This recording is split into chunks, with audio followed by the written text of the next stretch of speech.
Well, like I said, I come from a legal background.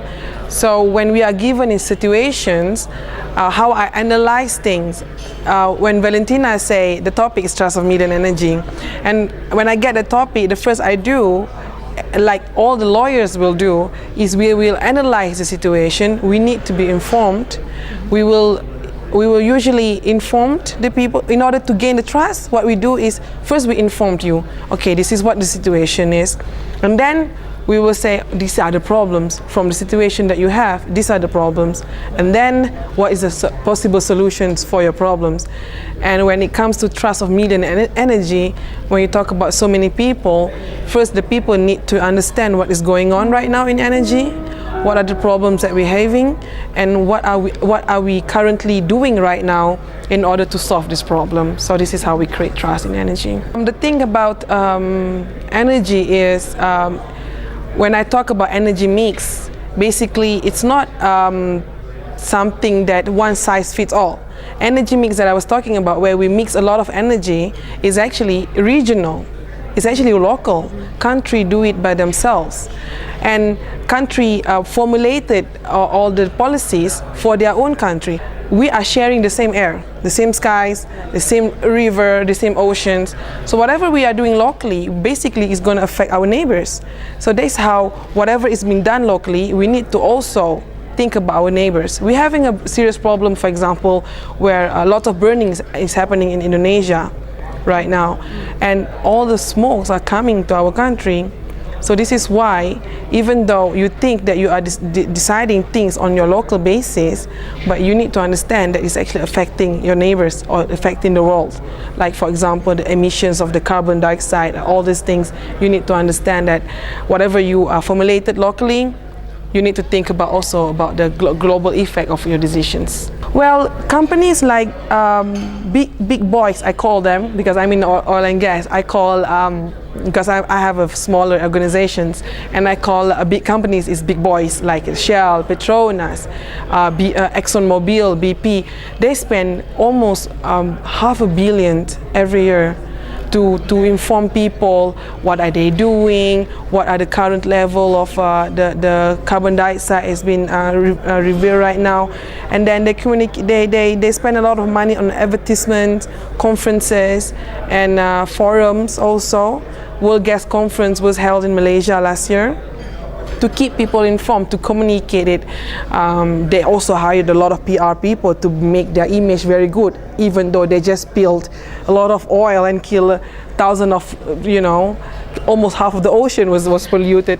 But the PR people doing a good job in communicating and bring back the positive image of these companies. The current situation of Malaysia, we signed a lot of agreements in order to reduce our carbon dioxide level.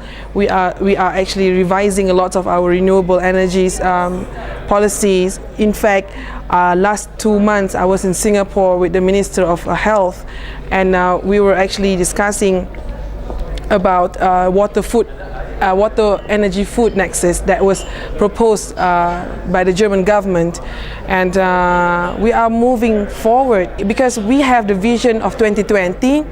In 2020 we want to be developed nations. Malaysia is no more developing countries. We want to be developed countries. So in order to be developed countries, we need to formulate our energy policy in the same line as the OECD countries, which is Europe and the USA and Japan and all these other countries. And when you ask about what is the mission of Lubri oil, I work very closely with the government. Whatever policy that is implemented or been discussed by the government, we will support it fully. We will be part of the sustainable path of energy. First of all, this is probably very unconventional. When it comes to energy or oil and gas, if I can change something, I would like to have more participation of women in the energy sector and oil and gas sector. Recently in WEF, people say that there's only 15% of women in the decision making in all the top level all around Europe, and it's actually even more less in energy. You can see all the speakers, all the top level in energy or oil and gas are all men. And women are not less brilliant. We are multitaskers. So if I can change something, being a women CEO, and I know there's a lot of brilliant women out there, I would like to have them in the top level as well. So that is something I would like to change when it comes to energy. I wish this can be changed, you know. So yeah, my call is let's make everybody understood the role of nuclear power, because it's a shame if people, just by not understanding the role of nuclear power, making people scale back a lot of function of nuclear itself. Government need to invest a lot in making people understand. I'm talking also in terms of Malaysia.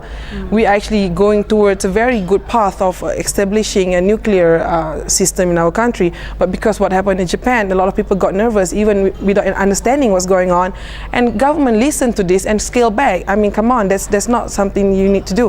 What you need to do is to educate the people. So this is how it works. What we need to do and how we gain from this, and then implement something. And also renewables energy should, and I would say that despite, because of the economy situations, countries and companies focusing more on other matters that have a short-term effect. And they say, okay, this problem is another 50 years, it's okay to put it on hold. For me, it's not okay. You need to take action now, because in 20 years, we're not going to have oil anymore, or we're not going to have gas anymore. So what are we going to do? So inventions, investment, spending need to happen now. It cannot, you cannot wait anymore. That's something I would want to say. Very, very interesting. And last year I came here as a participant, so it's a different feeling being a speaker. And actually this year I get to know more people than last year. And the speakers are brilliant, and everybody was so friendly. And World Communication Forum are something very close in my heart, because that's why I agreed to become one of the sponsors. Is you establish true friendship here. There are people that, for example, that I get to know last year that I actually went and visit. For example, one of the speakers, she was from Milan. She is now an actual friend, not somebody you just met on the conference. Because I've been to so many conferences, and you just go, you listen, you talk, and then you go home. Professionally, you gain something, but personally, you don't. But WCF is something very, very close to my heart, because the closeness of the people here.